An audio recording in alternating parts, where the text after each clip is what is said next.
Hello, Internet. Long time no talk. Just out here thinking while we're driving to our jobs.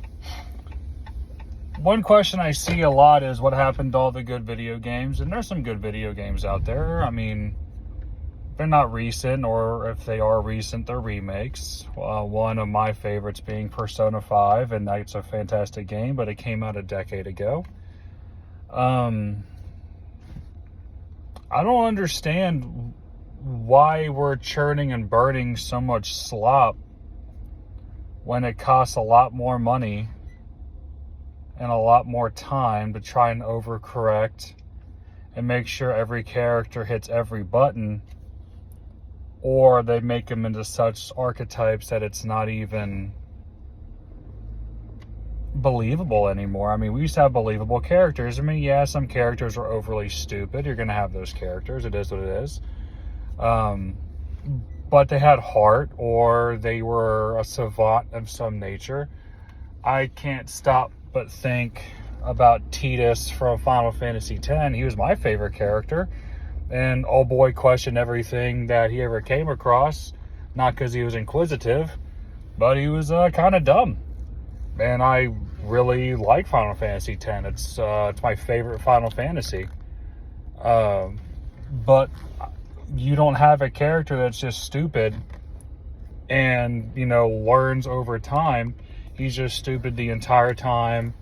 Or, he'll have a little bit of growth and immediately backtrack. And I really enjoy characters that have, believable growth. And you just don't see those characters anymore. They're dumb himbos or they're edgelords. And, I love a fun character. I love a fun, hammy character. I love a villain that's just bad for villain's sake. And once again, Final Fantasy X is a great example because you have Seymour. And beyond his name being Seymour, and I laugh at it because I think of Seymour Butts, I mean, he was just an evil person. He killed his dad, spoilers. And he's just a person you have to monkey stomp over and over and over again. But he's a fun character to watch.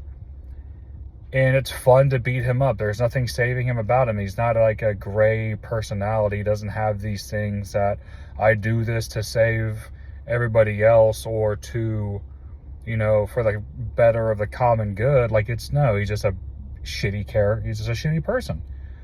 And you love to whoop him.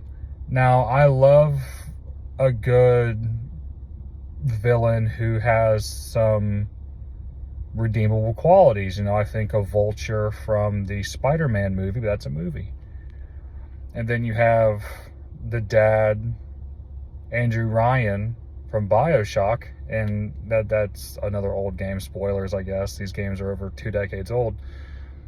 But another character who just kind of did what he did, and he saw it see fit, and then he did it, and whatever.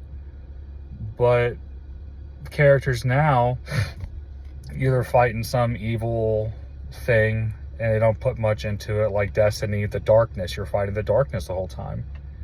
But they could never put a name to it. They could never put a face to it. They could just have said it was the darkness. We had to fight the forces of evil. That's fucking lame. That's lame. No one wants to fight the forces of evil with no face or no name. That's why the first Destiny base game failed. And eventually you put some names and faces and then whatever to it. And I never played the last DLCs just because they got so arduous.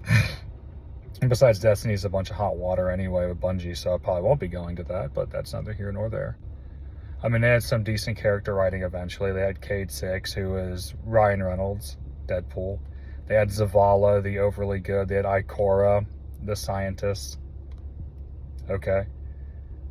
But these characters, they weren't ever fleshed out, except for Cade Six. They weren't given a deeper purpose to be than just to be, characters you talk to sometimes.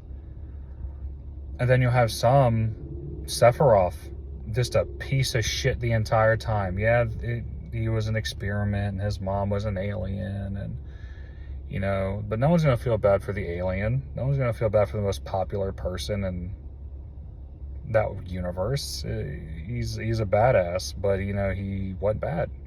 So you had to go with Cloud and all your characters, and no one was stupid. You know, you had Barrett, he was a hothead, but he wasn't stupid. And you had Tifa, she was the one that fought, and she was Cloud's guiding light. And you had Aerith, Rip, who was just nice. And then you had Red 13, and then you had Sid. I mean, you had all these great characters, none of them stupid, but they all had defining character traits, and then they all had their arcs, they got what they wanted, and it was really nice. You know, you had the original Assassin's Creed, you know, Assassin's Creed 2, Brotherhood, Revelations, all fantastic, no stupid characters there, fully fleshed out. You know, each game had something to offer that the last one didn't. I mean, Brotherhood was more of a DLC, but it was still a great game overall and added some fun elements to it. But I feel like these things had heart and soul and actual, you know, they had an overarching story, even if it was over a couple games, and every game had a miniature arc. And then sadly Assassin's Creed lost its flavor whenever Desmond died, spoiler. And then it just went to literal corporate slop, and maybe that's the point Ubisoft is trying to make, is now that the original 3 are gone, that now it's just going to be slog. And if that's the case, it's not great. I mean, it's definitely not a way to win anybody over. I mean, wouldn't the entire point of those games to break out and do better? I mean, Black Flag was one of the best ones, and that was after the Desmond arc, but that game was great because it had heart, had story. You know, you fell in love with the characters. And then Rogue was okay. I played a little bit of it. And then Assassin's Creed, the French one, I can't think of it. I'll think of it later. I played it a bunch. But that one was okay. I mean, the assassins were a little overbearing. Not great. But it was fun overall. Introduced multiplayer, and you could do different color matches and stuff, whatever. That was neat. But after that, I mean, Valhalla, I know these are great games in of themselves, but it's not an Assassin's Creed game. It's a Viking game. It's a Spartan game. It's, you know, then they came back to, you know, with Egypt, and then, okay, well, there's Egyptian Assassin's Creed, and then there's Mirage, and that's original Assassin's Creed, but it didn't do great. And then here's Shadows, and Shadows is just more slog. Doesn't have any heart in it. And I haven't played any of these games. I haven't played a Assassin's Creed game since Rogue, when they re-released it. Couldn't really get into it. It was too much. Ubisoft has definitely become too blooded. I loved Ubisoft. I loved Rayman. That was my first game, was Rayman on the PlayStation 1. And that was back when it was just a little rainbow arch. And Rayman was my stuff. And then I played Rayman 2, or I played Rayman 3, and I played Rayman Origins and Legends. Those are all great games too. Those always had character, they had heart, they had fun. But you don't see any Rayman games. You see Raving Rabbids, more corporate slog. I mean, and then now the Raving Rabbids in Super Mario, okay, whatever, added to the machine. You know, now it's in with Nintendo, but I mean, we haven't seen a Rayman game forever, and that's because if they did, he'd be boring, or he'd be stupid, or it would just be, they would make a collect-a-thon not fun, you know. But Rayman was great, and when they stopped doing Rayman games, I feel like that's whenever they stopped caring, and then they started pushing out as much as they possibly could to please everybody. You know, you can't be a company that tries to please everybody, otherwise you end up exploding. You know, you definitely, in life as well as these companies, you play to your strengths, and then you let the other, if you have weaknesses, you try to patch them up as you can, or try to avoid them completely. But you play to your strengths. You know, GTA is a great open world heist game. You know, they really defined what their strengths are with GTA 5. And then GTA 5, they do great open world games. And then they did Red Dead 2, great open world game. You know, the first Red Dead was good too, but the second one really nailed it. They do their games. I mean, yeah, they've done stuff in the past with like their not pinball, but their tabletop tennis game. That was cool. I mean, that was just a test for their new engine. That was pretty neat. That how they just released their test engine, and then people really enjoyed it. I mean, Rockstar's always hit it out of the park. I mean, their biggest thing is just timing and bloat and hype. But I know when 6 comes out, everyone's going to play it, and then everyone getting upset over you're not going to own your games. I mean, how many of y'all actually own disc consoles? I mean, I go out of my way to buy the disc accessories. That way I can have that option of owning my games. Because if you buy a license, you don't own it. You just have a license to play. And I don't think it's right, but I mean, it's where they're going with their distribution. And it just means that everyone can get a game and you don't have to worry about physical copies. But I buy physical copies of games I like for preservation. Done it for years. I'll go to a game store and just look around and see, like, oh, I like that. I saw the game in a Game Informer 20 years ago. I wanted that game then. I'll spend an extra couple bucks on it because it's here, and I don't have to emulate it because it's there. But there's definitely heart missing. And then the indie teams that are coming together and putting together these great games, your Cult of Lambs, your Balatros, I mean, they're killing it. Expedition, I hear that's fantastic. Everyone that's told me about it is saying it's their favorite turn-based RPG of all time. You know, I love Final Fantasy X. It's turn-based, but they're saying this one is fantastic all the way around. It's going to give Persona a run for their money, and I love Persona. I've recently got into them. I played 3 and 5 Royal, and I'm waiting for 4 to come out, and I've been playing Metaphor. Metaphor is fantastic. I love the music. I love the way they're doing it. All this to say, I don't have the time to play these games, and I'm not going to sink money and time into games that aren't worth it. And I work my normal job, which is 40, 50 hours. And then to get ahead in life and to give my kids something to inherit whenever I'm older, I started a business. So I remodel. And I have my normal job, and I'm a family man, so my gaming window is very small. I have maybe 4 to 5 hours a week if I'm lucky to play, you know, an hour a day after work. Sometimes I'm too tired to even do that. And one game I've been playing a lot is Fortnite. I jump in, jump out. One, every now and again, I'll get a good run and play for 15, 20 minutes, have fun with that. I'll buy a skin. That's cool. I just got the Darth Jar Jar skin, and that kicks ass. I'm a huge fan of Darth Jar Jar. I love that meme. And so I'll support it. But the Oblivion remaster, I'm loving it so far. When I can play into it, I platinumed Skyrim when it came out on PlayStation 3 over a decade ago. Those games had soul. They're so much fun. You know, before the machine turned out, you know, I tried to play ESO. I couldn't get into it. Didn't have any soul in it. It just felt like collect 10 shrubs and then get a thing and then keep moving. Felt like Dragon Age Veilguard from what I saw. I wasn't a big fan of it. The original Dragon Age had soul. Dragon Age 2 started slipping. Inquisition, Collectathon, Veilguard. It's not my cup of tea. It's too, looks like it's too AI. Looks like there's too much on the screen going on. You know, simplicity matters. Whenever you play the original Dragon Age, you had your little HUD here, information here, your health stuff. That was it.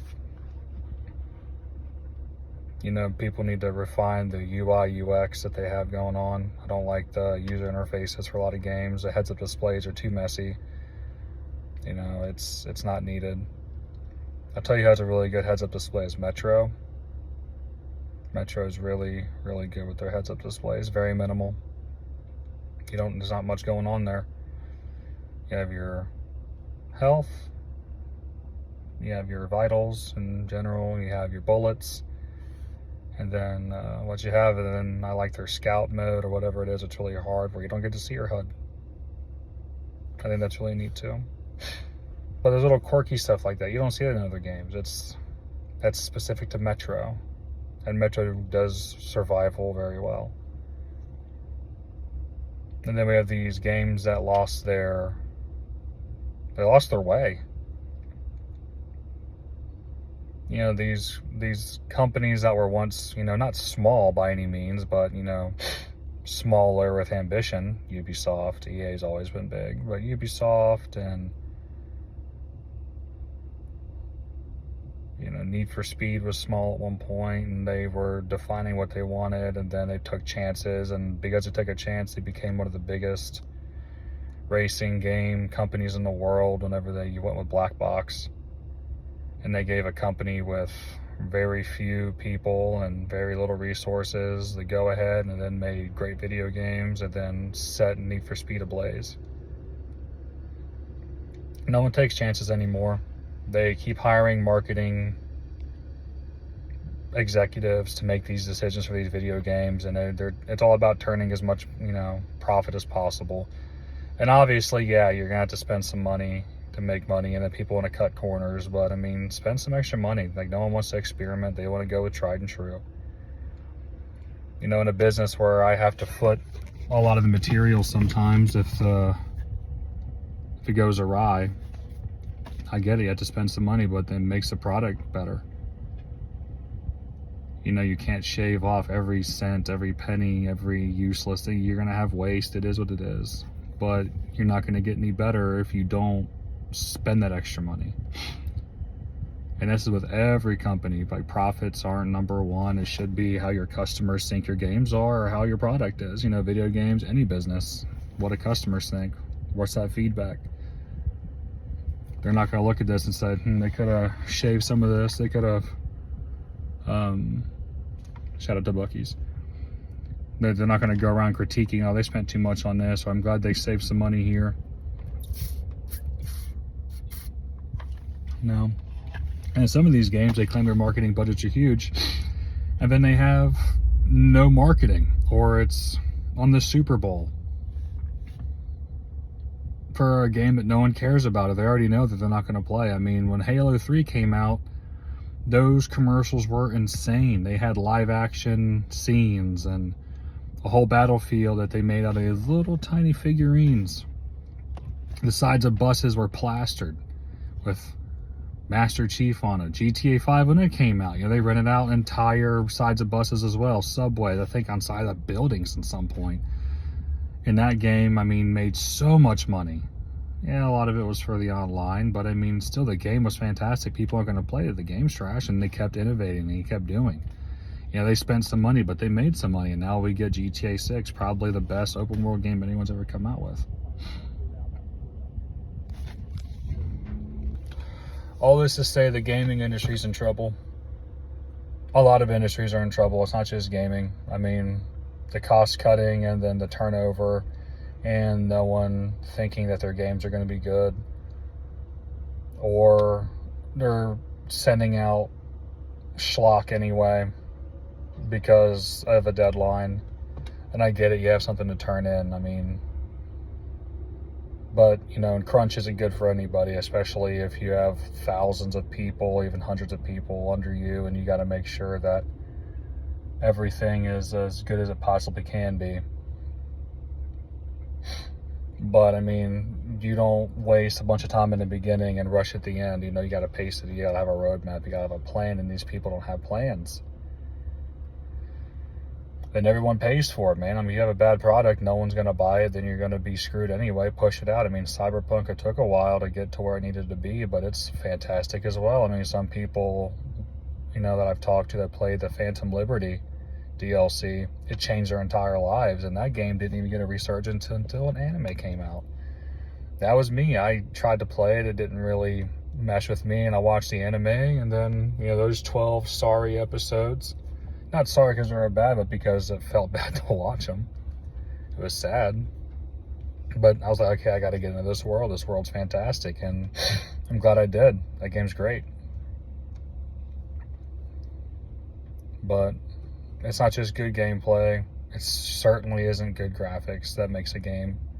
I mean, if you're remastering a game, then yeah, we want better graphics than what they had, than years prior. But I mean, that's just what people are going to do anyway.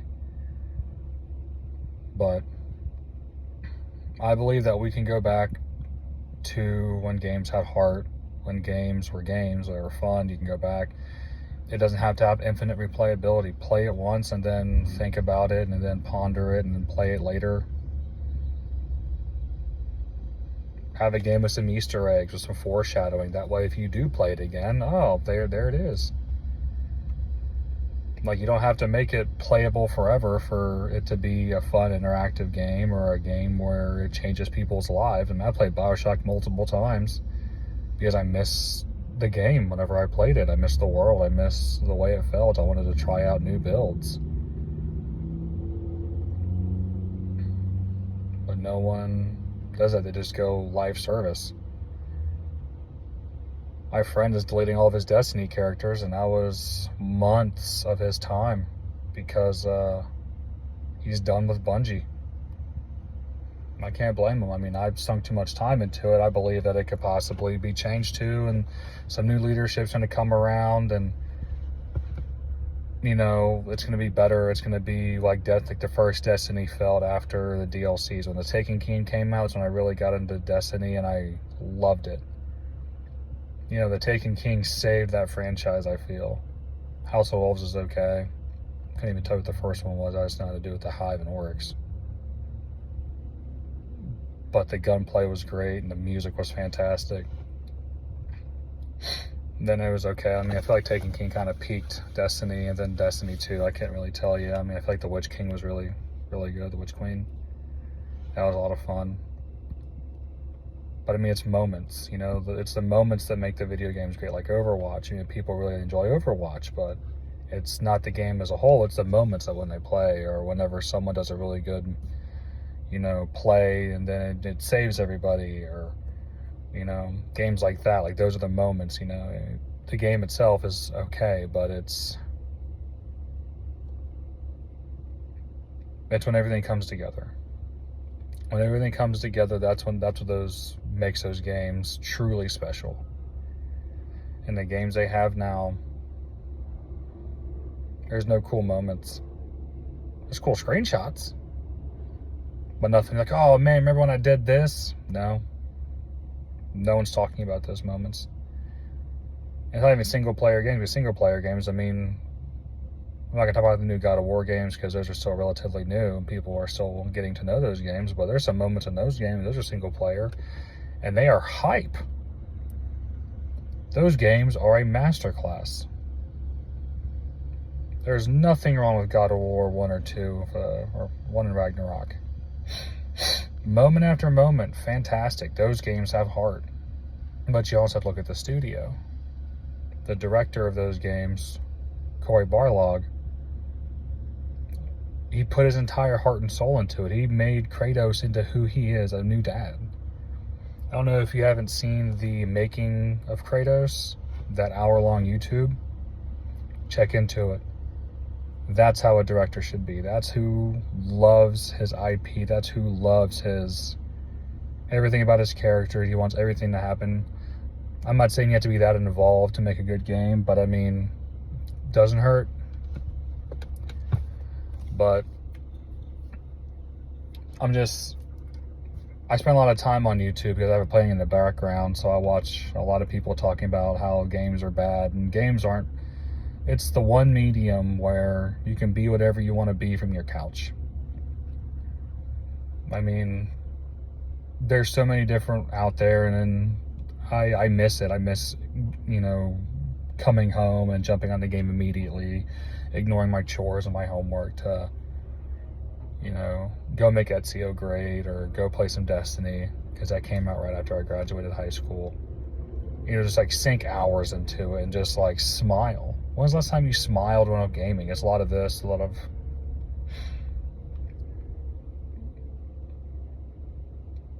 No one smiles while gaming anymore.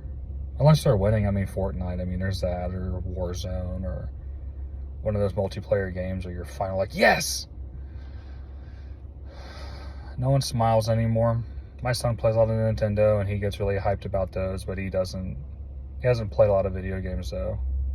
But the moments he has, he enjoys them, and it's great. Seeing his little face, a little smile. And all I want gaming to be great for him. I don't want him to get into anything too serious. I want him to be a kid, and I want him to enjoy the little things, and I want him to enjoy his adventures with Link and Mario. I don't want him to go, these games are trash. I don't want him spending all of his allowance or birthday money on games just to be disappointed. that the game wasn't as great as it wanted to be, and he's going to do it anyway. I mean, he makes his decisions, whatever. But I mean, the future of gaming's in trouble if we keep letting people decide that dollars over, creative process is more important. It's like driving a car. It's not how much it is.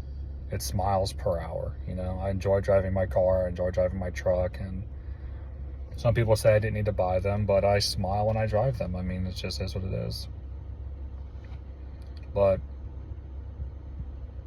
I'll probably have some more of these coming up, especially as the landscape continues to unfold. We have Borderlands 4 coming out. That's $80 from the rip, which is insane. I don't think I've ever spent more than $40. I usually wait because the first one was really fun, and that one was pretty cheap whenever I got it. And then I got 2 after it came out, and then I bought 3 on a discount because it's just Borderlands over and over again. I mean, it's just more Borderlands, and the movie came out, and that was tragic. And then I hope 4 is good. I mean, I enjoy the quirkiness of it, but $80 for a looter shooter is pretty insane, especially since the product hasn't been great in a couple years. You have Tiny Tina's and you have a movie, and you think you deserve $80 for a video game. That's pretty crazy. I don't think there's any game I would buy for $80. I mean, Night Rain's coming out from Elden Ring, and I loved FromSoft. It's one of my favorite developers and publishers. But I mean, if that came out at $80, it'd be a hell no. I don't think I'm buying it now at $40. I played the alpha. It's okay. It's not my favorite. I mean, I'd like there to be some story. If this was an addition, or if this was like a DLC, it'd be better. But the fact that it's its own thing, I'm not a big fan of it. But we'll see if it gets better. I'll probably eat my words. I usually do. But I'll talk to you later. Peace.